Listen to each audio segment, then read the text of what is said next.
Rubio, I can't think of anything more American other than one thing, and that's Marco Rubio. And I can tell you that there's been a lot of people that have helped with this event, and I'm not going to be able to go through everybody. And this is where I normally get in trouble, but I'm stopping and thinking right now because I happen to live with this woman. So I just thank my wife, Lori Halbert, for all that she's done. And trust me, she does so much, and she's been one of Marco's biggest fans for a long time. So briefly, I'm just going to tell you a little bit about some of the people that have helped. We have Marco speak. I will introduce the tremendous amount. Oh my God, in 50 years, I've never had as many public officials RSVP and come to an event, Marco. It's amazing. I know you saw the list. Holy mackerel. There's no candidate that has this kind of support in any city, in any county, and it's amazing. So thank you for being here today. Real quickly, I really want to thank the people at Melbourne Auditorium.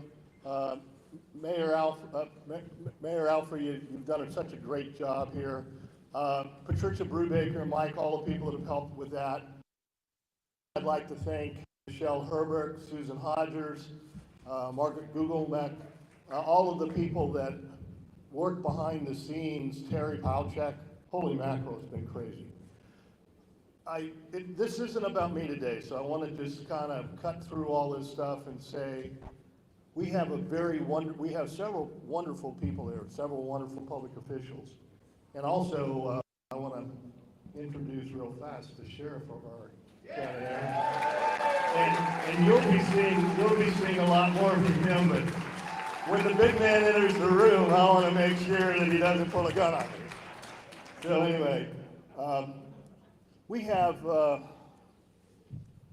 tremendous delegation in Brevard County, and we have a Senate by the name of Senator Debbie Mayfield.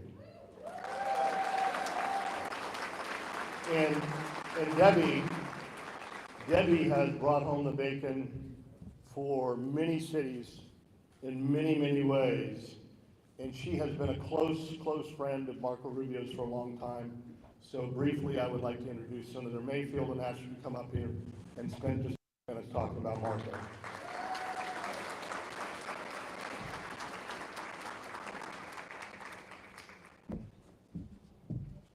Thank you, Jason. And Jason really needs to have a round of applause. Jason is modest. He has worked hard to put this together, and he has done a tremendous job to get as many people in here on a Saturday. And it's great to live in this free state of Florida. I mean, it is no doubt. It's great to live in. But I will tell you, I was walking up, I stopped by Marco and I said, it's okay, I'm not going to say anything that nobody's going to want to hear. So that's okay, just you're safe. But I was first introduced to Marco Rubio in 2000. And the first time I heard him speak in 2000, I knew then that this guy had great political skills, and he had a huge political future. There is no one that can communicate as well as Marco Rubio. There is no one that loves this country and our state as much as Marco Rubio. There's no one that knows our Constitution more so than Marco Rubio.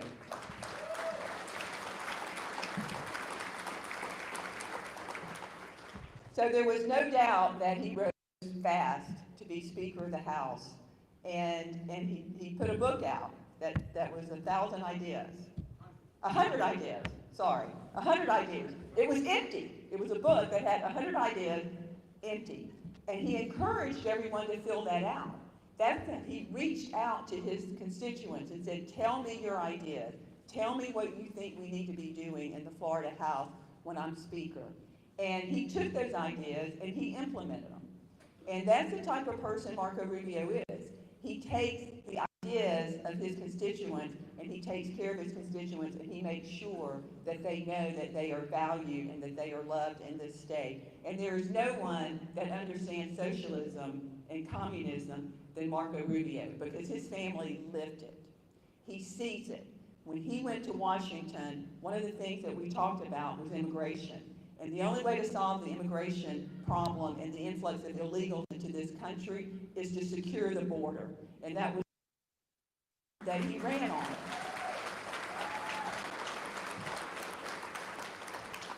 So Marco has been dear to our family for over 20 years. And I cannot stand up here and tell you a person that I admire, the person that I have tried to emulate in my process. He has been a great mentor to me, and Marco, my whole family, as you know, loves you and your family. And so I am just so proud to stand up here and be able to say a few words about you and to continue to support you in your U.S. Senate race. And we need people like Marco in the Congress. We need people like that, because a lot of people go up there and they want to advance their career as well as their political career. Marco wants to go up there and do what's right for the people. You don't have to worry about getting reelected if you're doing the right thing, because you will get reelected. But he has a really, really nasty, tough opponent. And he needs, as Senator Herodopoulos said, or President Herodopoulos said earlier, if you hadn't written him a check, write him a check. If you have written him a check, write a bigger check. Because he needs the funds. It takes a lot of money to run a U.S. Senate race. As President Herodopoulos is aware, it takes a lot of money to run a Senate race. So please, before you leave today, if you have the financial ability to do so, please write a check, please take a sign, please take a bumper sticker, and let people know how much we love Marco Rubio and how much we need Marco Rubio back in the U.S. Congress. Thank you, Senator. Now I have one more little drill for you, okay? This is another little exercise that we gotta do. And if you don't do it, you're gonna leave, and I'm not gonna give you any hot dogs or apple pie. In front of you, you have a little Marco Rubio banner. Let me see him. I want everybody to wave him. All right? There you go. Our senator speaks to us in a few minutes. If I don't see those, I am telling Kim in the back, no apple pie for you. So let's just get this straight right now.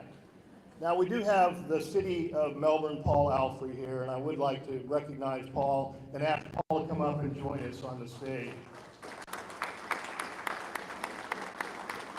Paul, if you want to say hello real fast, go ahead, please. Absolutely.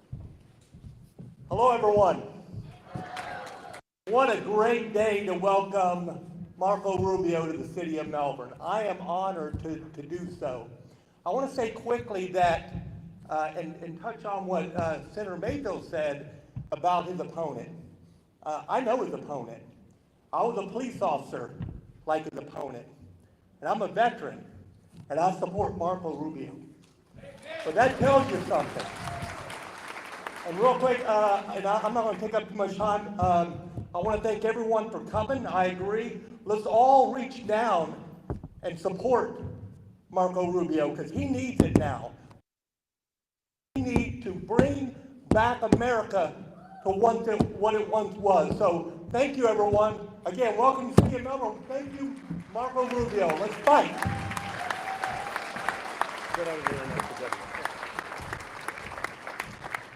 Now, we're blessed to have a great member in the Senate with Debbie, and in the House of Representatives, a man that was elected a few years back, that when he came into the House, he immediately rose to power very quickly.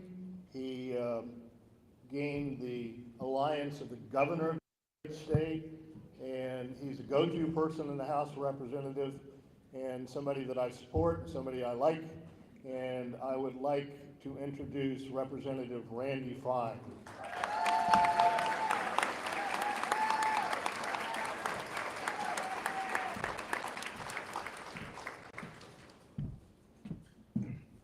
I thought he was going to introduce somebody else, so. Well, thank you all so much. And it is so great to be able to welcome Senator Rubio here to Brevard County.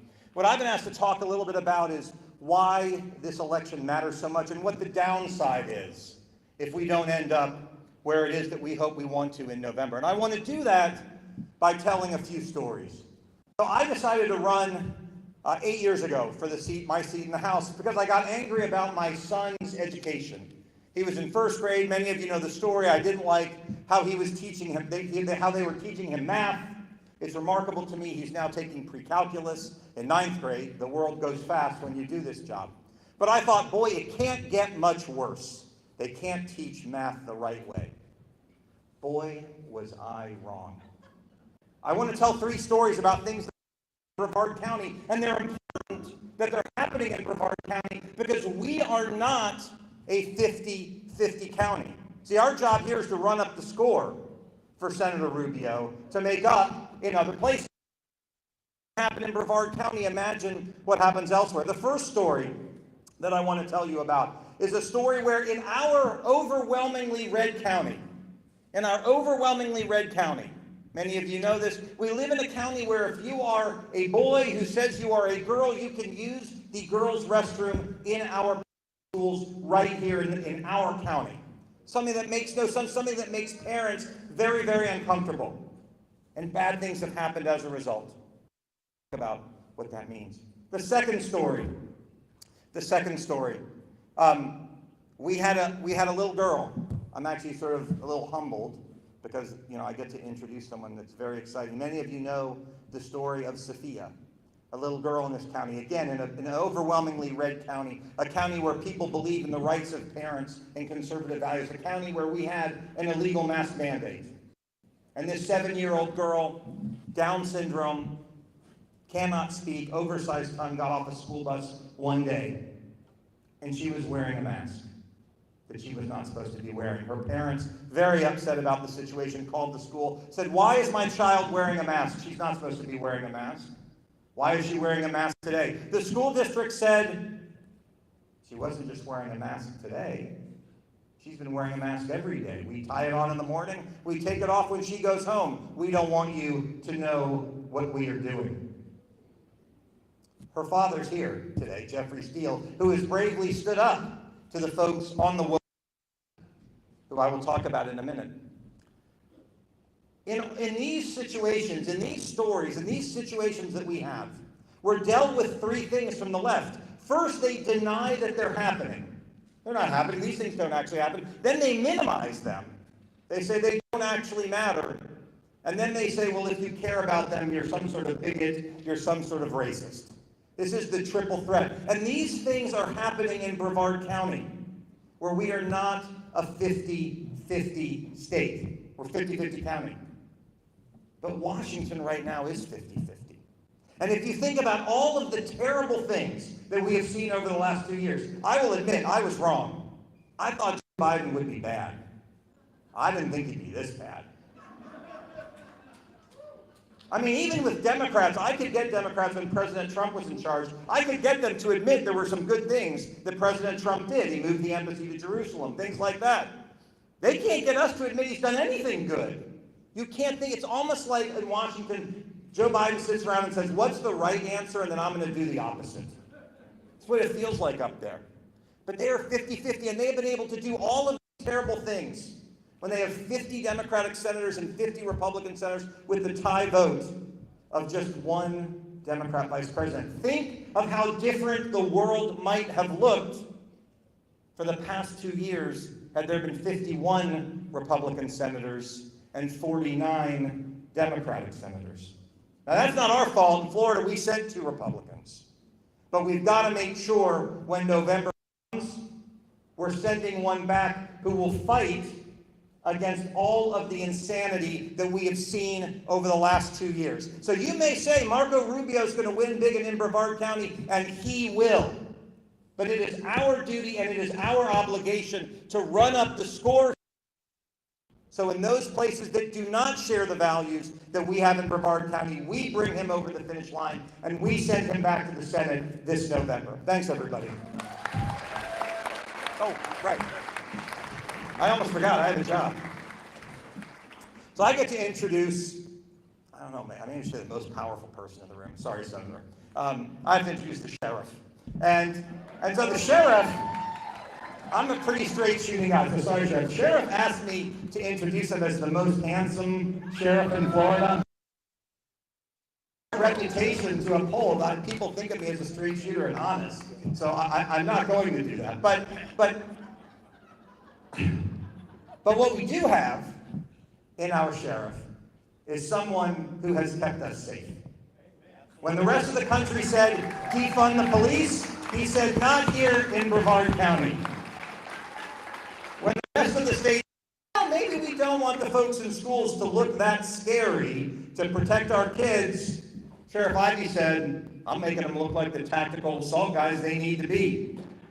When folks in the rest of the country said, we're going to have mostly peaceful protests, he said, there ain't going to be no mostly here. You're either going to do it peacefully or you're going to be sitting in a jail cell. We may not have the most beautiful sheriff in America, but we have the best sheriff in America. And with that, I'd like to introduce Sheriff Wayne Ivey. Thank you, guys. Thank you, everybody. I paid him $25. He was supposed to stop at Best Looking Sheriff, but thank you, Randy. Thank you, Jason. Thanks for you guys all putting this together. So I'm gonna tell you, when we talk about keeping our community safe, the men and women in uniform, regardless of who they work for, deserve to have somebody in Washington that stands up for them. Not somebody that claims they were once one of them. Because I know Val Demings, and I had the opportunity to work with her, and I wasn't impressed with her when she was over in Orlando as the chief, and I'm even less impressed with her in Washington. I'll tell you that.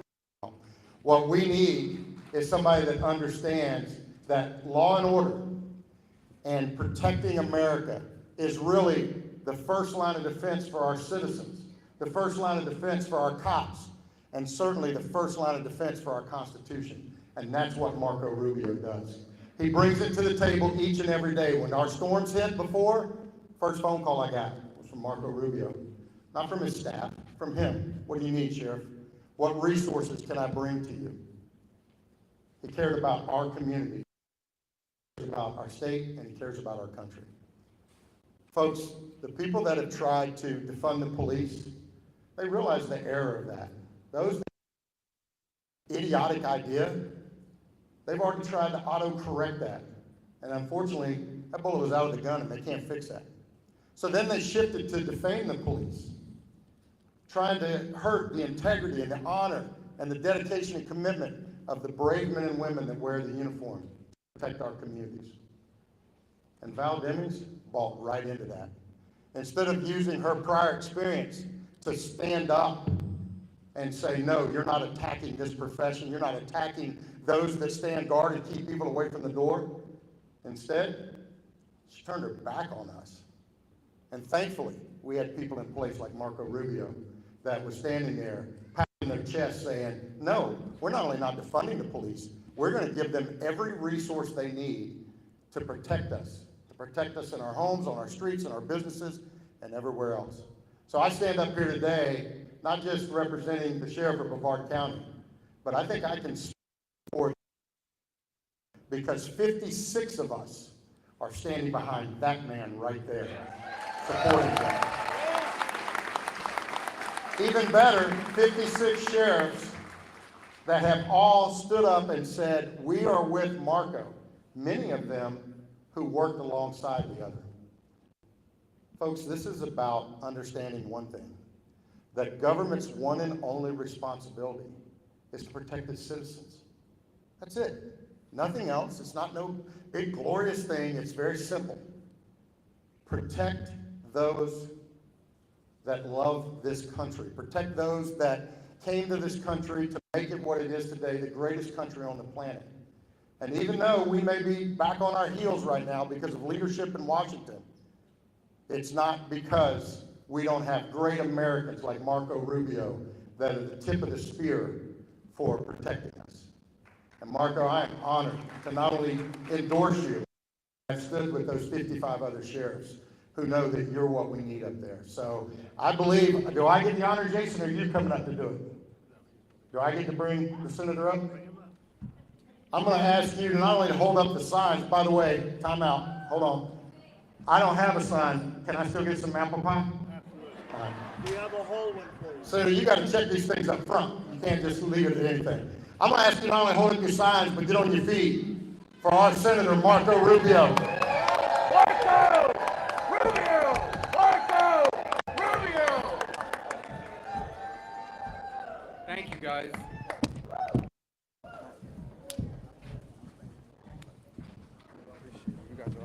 All right.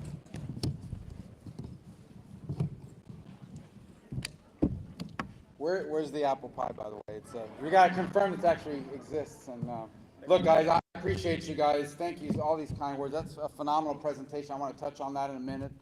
And I'm just really grateful to all of you. Jason, thanks for putting this together, all of you for coming. I want to talk to you about a few things today and have some fun with you along the way, because this has to be fun. If it's not fun, then it's not fun. It's the opposite of fun. But it's also serious, because it's an important moment in our nation's history. And I was telling this to a smaller group earlier today. I was actually in Orlando right before I came here, talking to them as well. And look, support in politics is great, but in our republic, if a supporter is not a voter, it doesn't really matter. And there are a lot of people, you know people, I know people in my family, in our lives, that feel very strongly about certain things. But getting them to vote is not because they don't care, it's because they have a real life. They have a business to run, they have kids to raise, they're busy. They don't follow this stuff every day on a regular basis because they have normal lives. So I think the most important thing we need to do is make sure that everyone we know that agrees with us, everyone who feels the way we do, becomes a voter and turns out and votes. That's how these elections are won and lost. I know that we run TV commercials, I know you give speeches, I know we do all these sorts of things, but all of it is geared towards one thing. How can we get people who feel about these things the way we do to express themselves? And so I just want to thank you up front for what I know you're going to do and always do every single time in getting people out to vote, because the stakes really are high. They're not low, they're high. Now, I've grown up, I was born in Miami. We lived in Las Vegas for 6 years growing up because my dad was a bartender. He worked banquets. And my mom, you know, they did those jobs, working class jobs. My mom has been a cashier. She worked at a factory making aluminum chairs, and in Las Vegas, casino. And we lived there for 6 years. Had a lot of family there, and there were, you know, jobs. And somehow, I don't know why, my parents said, let's go to Vegas, you know, so we could raise our kids in a more family-friendly atmosphere than Miami in late 1970s. And although Las Vegas at the time was like a quarter of the size that it is today. But, you know, I think back at as growing up during that time, and then we moved back. But I've lived almost my entire life in Miami, and I live even now, as and if you see me slip out just a little early today, I always tell people my most important job after, you know, being a follower of Christ and in my faith is husband and father, right? And I only say that to you because my sons have this homecoming dance thing, and I got to make sure they tie the right way, but more importantly, I have to get home and make sure they don't buy new ties, because I have plenty of ties, and there's no reason to be spending any money in this damn economy with the inflation the way it is. Like 1,000 ties. I just picked up another one today. So anyway, somebody gave me one of the Constitution, and I doubt they'll wear that to the homecoming dance, you know. But maybe we'll poll it. We'll see how it polls. But so anyway, the point is that to me, growing up my whole life, I lived surrounded by a community of people. I was raised and grew up around people my entire life that know that this is a special country. And you know why they know it? Because they know what life looks like somewhere else. And I've lived here my whole life. I don't know anything but freedom, democracy, liberty. I know nothing but the fact that I was born through no effort of mine. I was blessed to be born a citizen of the freest, most prosperous, and greatest nation that's ever existed. Okay? But the people who have lived somewhere else and came from somewhere else or have some experience and exposure to somewhere else, they know how special this place is. They know how special it is. And I also don't just live with people that know what life is like somewhere else. I've been born and raised my whole life around people who lost their country. Watched their country be one thing and become another. And I'm not just talking about people from Cuba.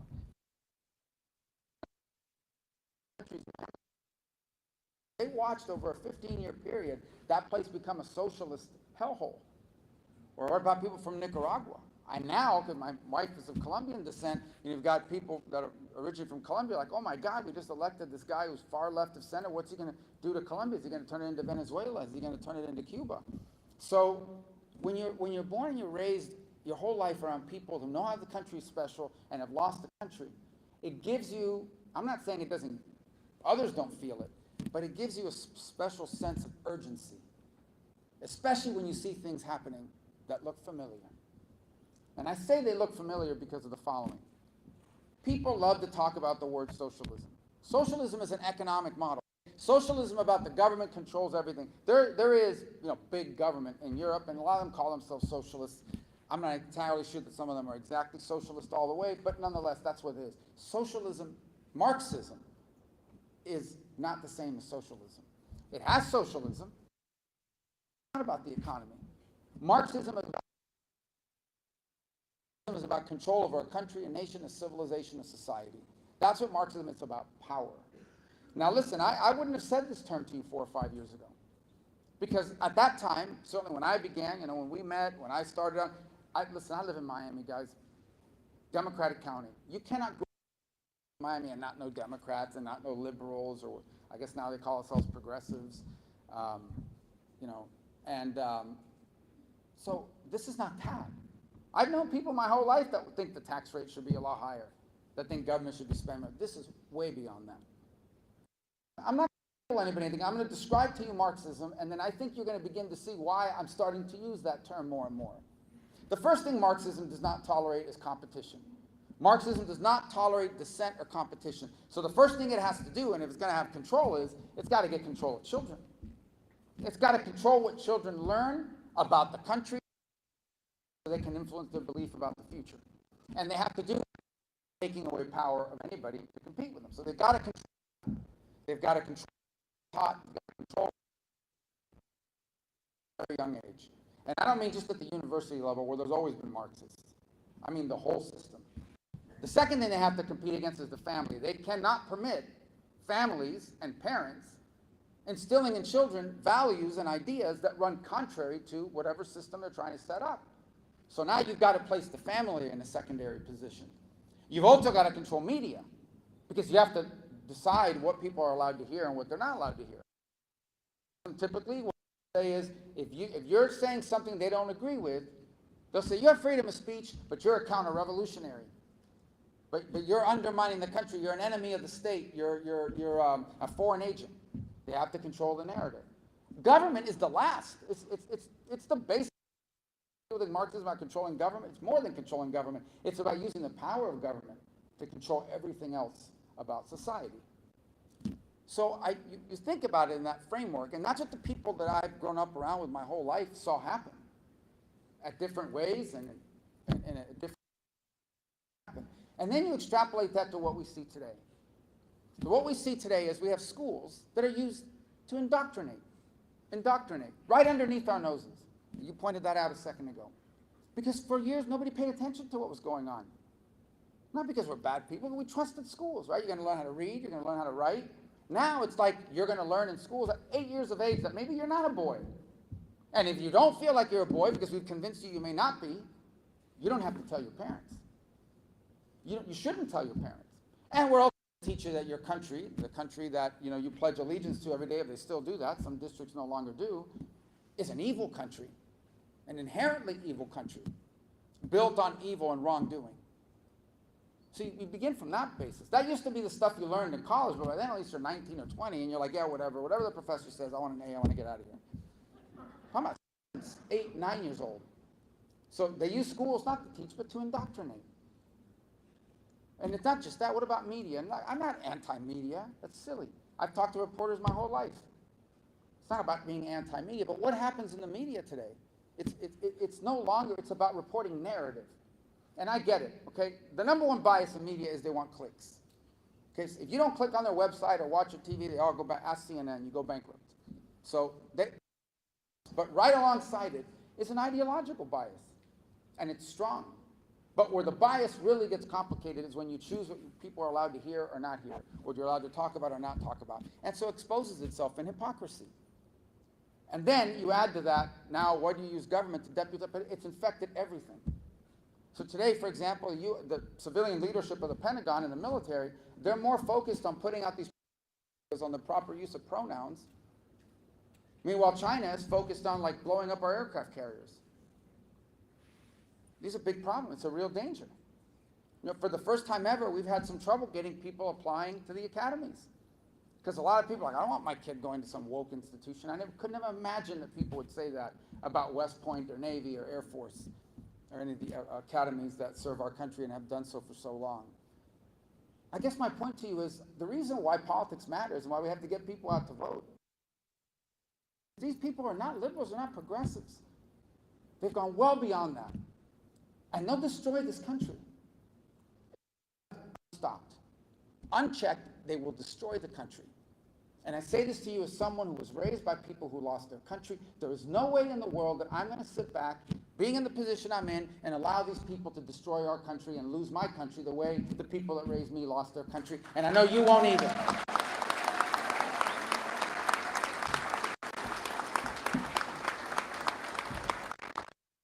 Now, I say, well, destroy our country. That's exaggerated. Really? Let me give you a couple examples. I already talked about the schools. Talk about immigration. This is a nation of immigrants. I promise you, we're not going to do any DNA testing today, but I promise you that if we did one in this room, one of those ancestries.com, in addition to like telling you you're 33% everything, which is impossible because it adds up to like 133%, but assuming you did that, everyone hears from somewhere else at some point. No one's ever talked about that not being the case. That's different from saying, can you show up and say, I'm here, I didn't tell you I was coming, you don't know who I am, but I get to stay. There's not a country on the planet that would allow it. Okay, I promise you they don't. Canada doesn't allow it. Mexico doesn't allow it. Every country in the world. All the countries of Central America, when Panamanians as an example, because they're dealing with, they're like the first point of contact, they're the first ones that come up complaining. They're saying, your administration is doing is killing us. Moving people along, just pushing it along, pushing it along. So what we have now is an administration that basically has told the world, don't come illegally, but if you do, you get to stay. The word gets out fast. Now, a lot of people, I didn't read about this in a magazine, okay? I didn't watch a documentary, I didn't watch Frontline, CNN movie on Friday night. I know people. I asked them, I talked to them, I said, my relatives just got here. A lot of them are no longer happy about this either, but my relatives just got here. How'd they get here? They crossed the border. Why'd they come? Oh, it's simple. Everybody knows. Everybody knows that if you cross the border, you find a border agent, you turn yourself in, they will process you. Apparently, according now to what we're learning, they'll write out an address in America. They look for some random homeless shelter somewhere in America, and they'll put down as your address. And then they'll turn you over to some NGO, non-government charity that gets government money, who will figure out how to ship you somewhere else or send you, okay? That's what they've done. So, we used the other day, 50 people, mostly were picked up in Texas, signed up for the sting, and were flown to Martha's Vineyard. All right.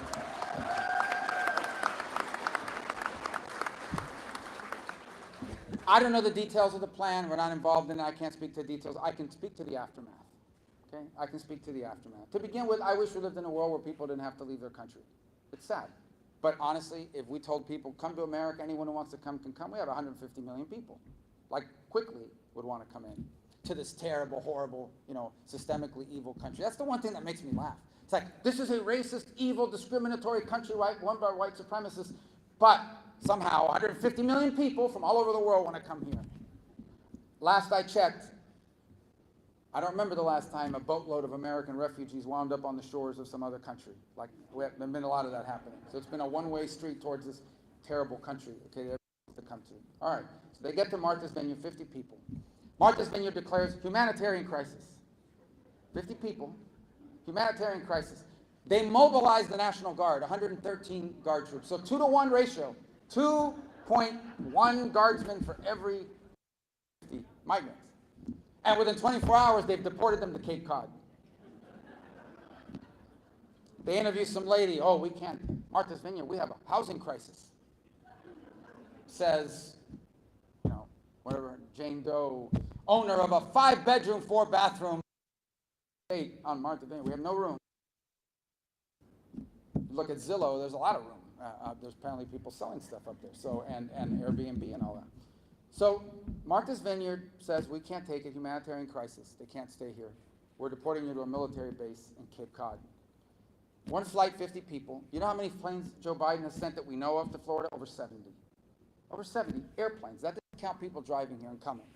So here you have this situation where every single day thousands of people cross the border and are unleashed. They just push these people into Del Rio, into El Paso, and just say, you're on your own, guys. You're on your own, and your city, you're on your own. But that's not just the Texas border. It also happens in Florida. Okay, every one of the school districts at the beginning of the year, your budget's based on that. And then every week, 10, 15, 30, 100, 150 new kids are showing up. Because we're a compassionate nation. We're not going to tell kids you can't come to school. We're not asking for papers when they get there, but they do. They show up. That's a burden on the schools. And people are human beings. They get sick. They wind up in hospitals. And, you know, it's a burden on everything, right? And all that burden is falling on just a handful of places in the whole country. And then we have the Vice President of the United States saying the border is secure. Well, the border around the White House is secure. The border around the Capitol was really secure. Like overnight, we had like National Guard from all over the country and a 15-foot fence. Like, I don't know where they got, overnight, this fence just goes up. You look outside, the fence is up. That quickly. But not the border of the United States. And it's not just people, it's drugs, fentanyl, poison. I just filed a bill that says if you get caught selling fentanyl, you're going to charge with attempted murder.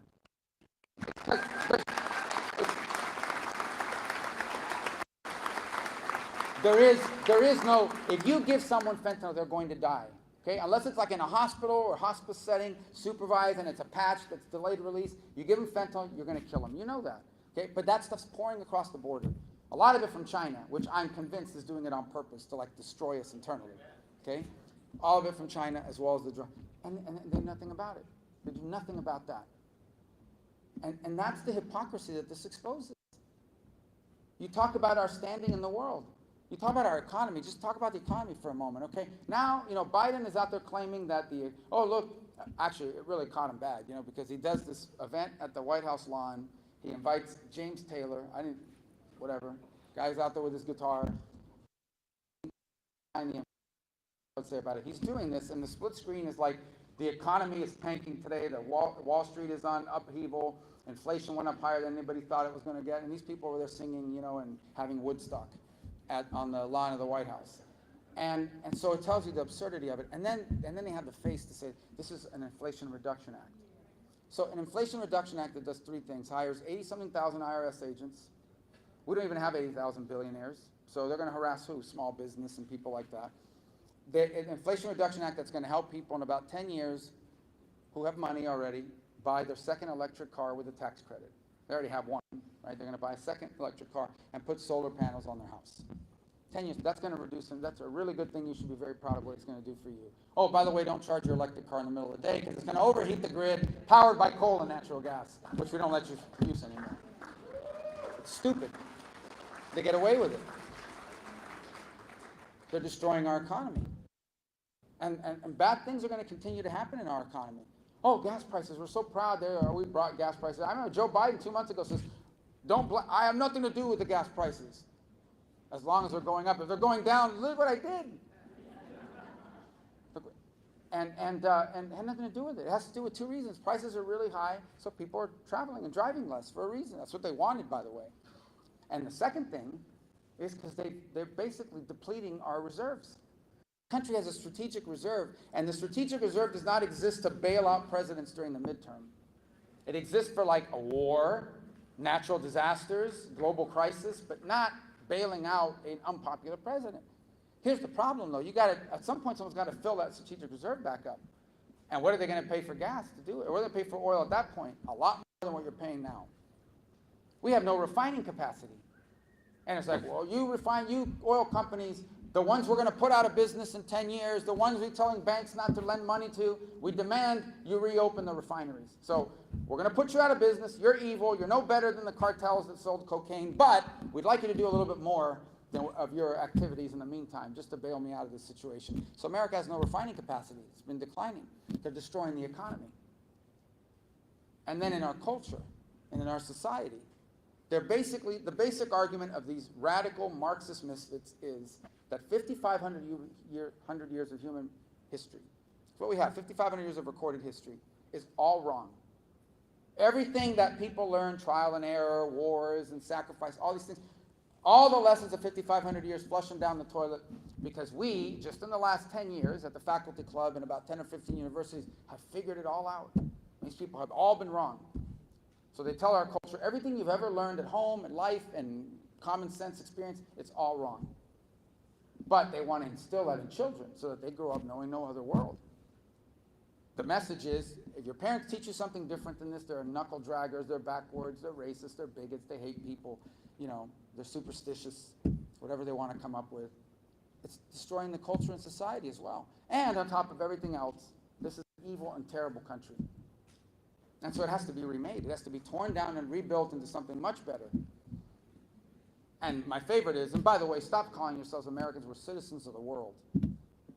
Well, no one's immigrating to the world. They're all coming to America. And so I think that that's one reason alone to not fall into that. This is a serious thing. You know, maybe 10 or 15 years ago, the choice was between whether you wanted higher taxes or lower taxes, more government or less government. Now the choice is a very different choice. Now the choice is, if these people stay in power much longer, they will completely remake this country. Let me say something to you. They're one vote away from doing that now. Because if it wasn't for just one or two Democrats, Kristen Sinema in Arizona, Joe Manchin on most days, they'd get rid of the filibuster. And if they get rid of the filibuster, they can pass any law they want right now. When the Supreme Court could have 18 people on it. They just keep putting justices on there until they get the right vote count. That's what they would do. They've talked about doing it.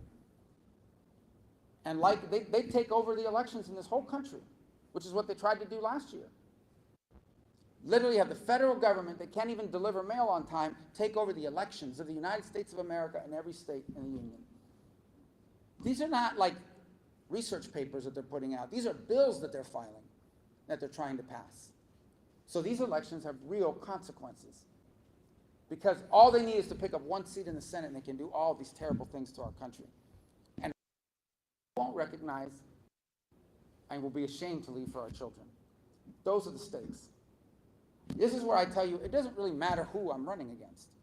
Because whoever they put up is going to go along with all of this. I happen to be running against someone that votes with Nancy Pelosi 100% of the time. She's following the same playbook that Democrats all across the country run. It's stunning. Here's what the playbook is. They basically run to convince you, I am a middle-of-the-road Democrat. Because they don't want to talk about everything they voted for, and they know they're going to get away with it. So just some examples that I'm going to tell you. My opponent, Val Demings, she's been in Congress for 6 years. She doesn't want you to know she's been in Congress. She doesn't call herself, she calls herself the chief. She was a chief, yeah, she was a police chief 10 years ago. Since then, she's run for mayor of Orlando and dropped out.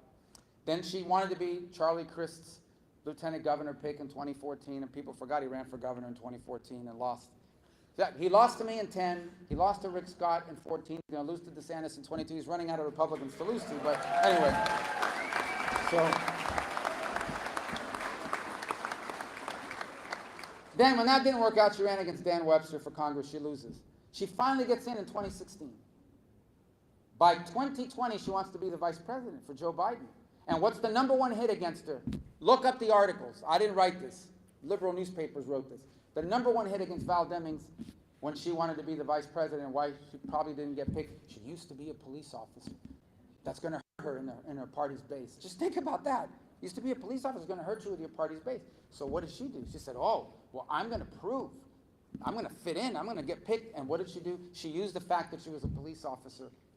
She used that to give her credibility to try to attack police departments. So she writes this op-ed in the Washington Post. My brothers and sisters in blue, what are you doing? What are you doing? They're keeping us safe from these lunatics that are burning down cities. That's what they're doing, at risk of their own lives. And then she votes for this bill that allows them to go, and supports this bill that allows them to sue police officers. I have an easy solution for that. When I said, okay, I'll vote for a bill that allows you to sue an individual law enforcement officer, when that bill also allows you to be a member of Congress for passing or voting for a law that hurts you. That killed the bill, I promise you that. They'll never agree to that one. So she goes, but she doesn't talk about the fact she's been in Congress for 6 years, and there's two reasons. One, because she votes for Pelosi 100% of the time, which is stunning, because not even Pelosi votes for Pelosi 100% of the time, but she does. 100%. She's for all the things I just told you about, all these crazy things, she's for all of them. She's voted for all of them. All of them, not one that she broke him from. That's number one. But she's also never passed a single bill. So she's a lawmaker that doesn't make law. Doesn't make law. When the pandemic hit, and I wrote the PPP program. No, not perfect, but without it, we would have had total collapse of this country. Millions of small businesses survived. Okay? They didn't make a profit off this thing. They paid their employees and kept them on payroll and paid their, so we didn't have, it would have been I didn't co-sponsor it, I wrote it. We were in the Capitol, okay? Everybody thought, you know, we didn't know a lot about COVID at the time, so honestly, I thought we gotta hurry, because I don't know, I mean, you know, this thing might kill half the Senate. I mean, I didn't know. We have to hurry, we gotta get this thing passed. And the House wasn't even in session. So she not even involved, none of them were involved in the House in this. They were back home doing Zoom calls in their pajamas, and we were there voting, working in the Senate, and passed this thing and saved these businesses. I can go on, the VA Accountability Act, one of the first bills President Trump signed was my bill. We passed the burn pit legislation now. We passed every major piece of legislation to take on China in the last 2 years. I've had my name on it. China even sanctioned me. I don't know what they sanctioned, but they sanctioned me. Maybe that's why Amazon's taking so long to deliver when we buy from them. But anyway, I'm sanctioned with China. I'm barred from traveling there, which canceled 25th anniversary trip to Wuhan, which will now have to be canceled, unfortunately. And anyway, you know, because of the work we've done there. I mean, the Venezuelan regime took out a contract on my life. I was really pissed about that. Like $10 million contract, apparently. 10 million, not 25, 30 million, $10 million? At least worth 15 or 20. I thought, you know, anyway, maybe they were, it's inflation. I thought, you know, it would go up. But because of the stuff we did against Venezuela and the effectiveness, she's never passed a bill. Not one. You haven't heard that yet, because nobody asked her. I'm waiting for the first news outlet in Florida to say, Congresswoman Demings, Congresswoman, you got to call her, that's what she is now. Congresswoman Demings, can you tell me about which bill of yours you've gotten passed that you're most proud of? Her answer is she can't. It's zero. There's none. Here's what's stunning. I've passed more bills this year with a Democrat president, Democrat House, and Democrat Senate than she has her entire time. It's not a hard thing to beat, because she's at zero. So that's important too, guys, because you got to get things done. But I say all this to you because she doesn't want to talk. So they hide behind all this stuff because they know they're going to be able to get away with it. Or they think they're going to be able to get away with it. But we can't. Because at the end of the day, the reason why they want her in the Senate is not because of her. It's because she will vote the way Chuck Schumer tells her to vote. And as I told you, these are not like the ranting and ravings of one senator that's, oh, it's a crazy idea, but that's never going to happen. They will pass these things. They have tried to pass these things. Okay, they didn't want a $800 million inflation. They wanted a $4 trillion Build Back Socialist bill. That's what they wanted. They just didn't have the votes to do it, or they would have done it. They would have done it. They'll destroy this country, and you won't recognize it. And then it'll be too late. The stakes are that high and they're that important. Now, I say that they're important in Washington, and they are, because that's how close they are to doing whatever they want. But they're really important everywhere. I would argue that they're even more important at the school board, right? At local government, in the state house and senate. Because the thing that made Florida different from these other places is that we had sane people in charge of Florida government.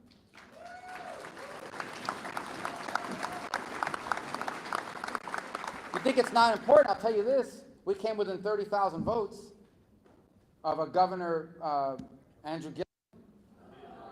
And well, let me tell you, 30,000 votes, 30,000 people in the state saved us from looking like California. We would have had the shutdowns. We would have people arrested for going out on the beach. We would have been shut down. I don't know what Florida would have looked like, but it wouldn't have had people moving here. It would have people leaving.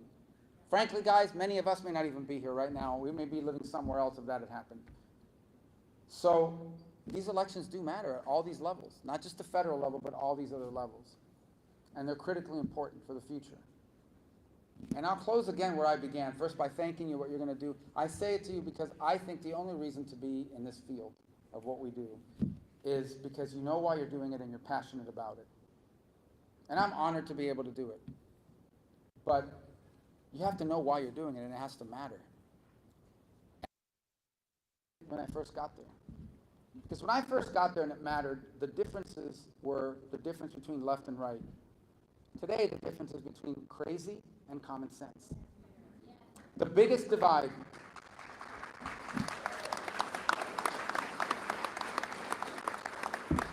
I know it feels partisan, but the biggest divide in American politics is not between left or right, or Republican and Democrat alone. The biggest difference in American politics is between people who have a lot of power but are completely out of touch with the lives of millions and millions of people. If you think about who controls our country, the entertainment industry, media, government, the bureaucracy, academia, they all live in bubbles. They all live in a fake world where everyone they know agrees with them. And Martha's Vineyard is a perfect microcosm of it. For 48 hours, they all turned out to provide media. They all turned out to provide care because we're one human family, or whatever they put on that weird sign that everybody puts on their house. And some people put on their house, I should say.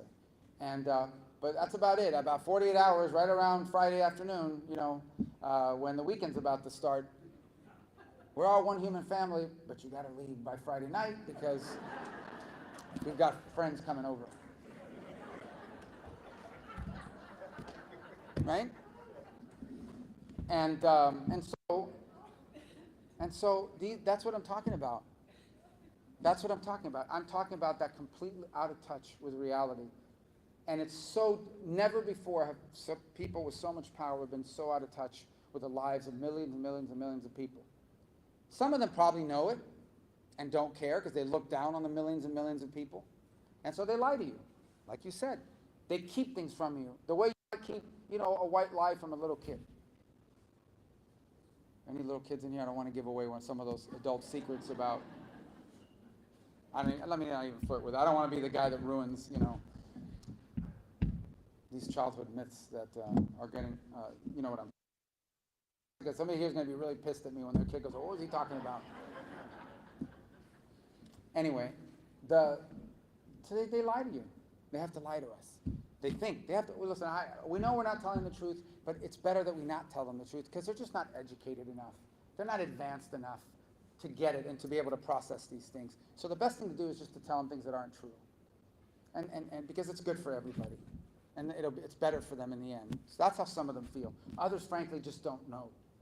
They're so completely out of touch with what life is like for real people. They really honestly think that every morning when people wake up, the first thing that they agonize over is, my God, how am I ever going to get my hands on that electric car?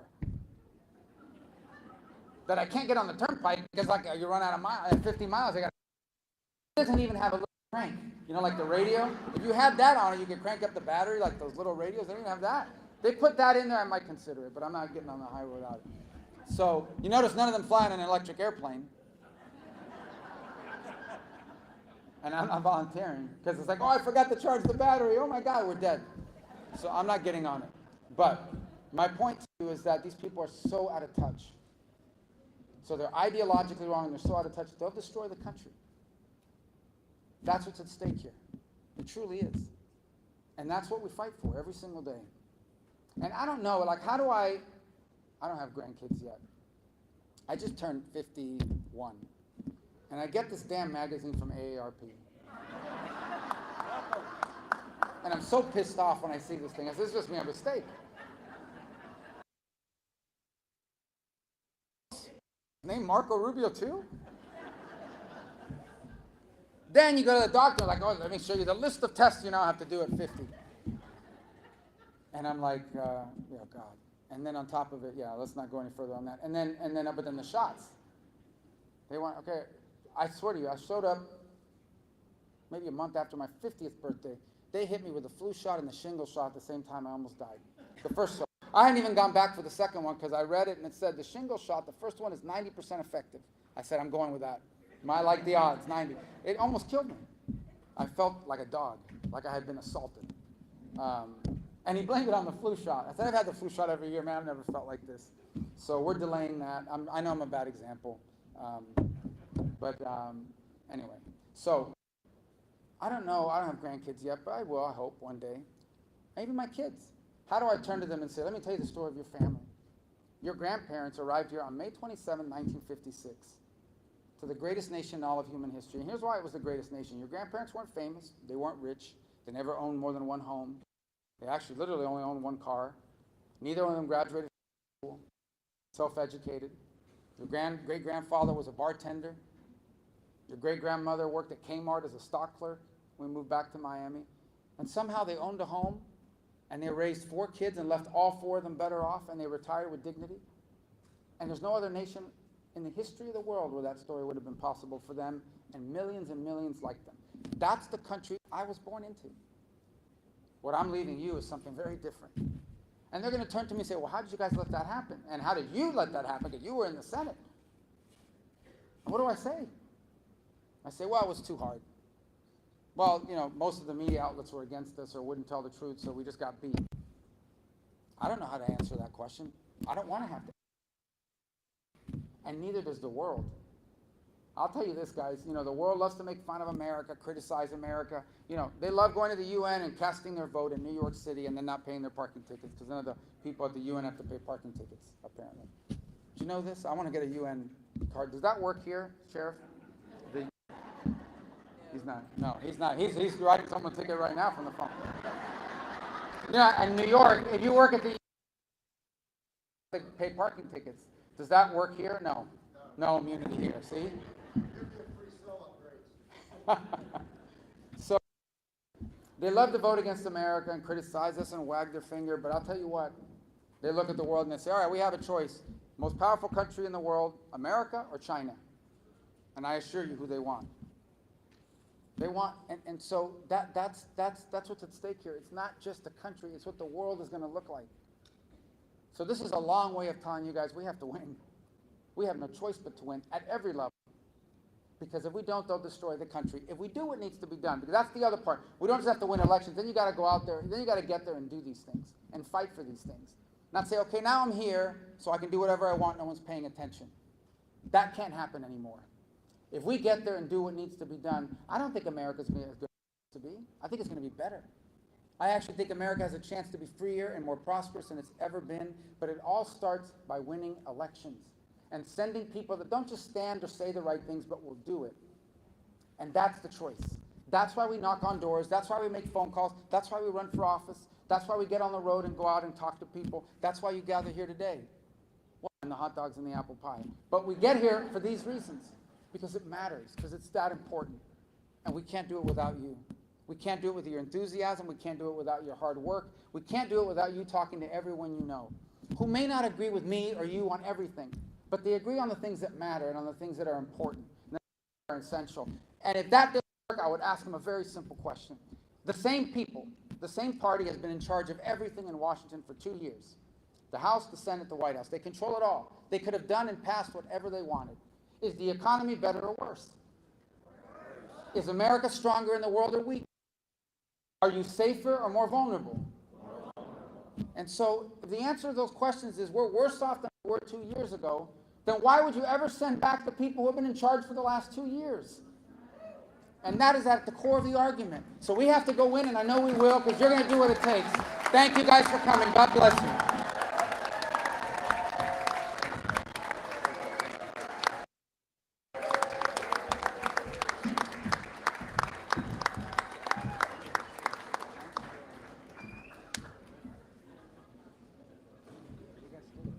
Or is it done?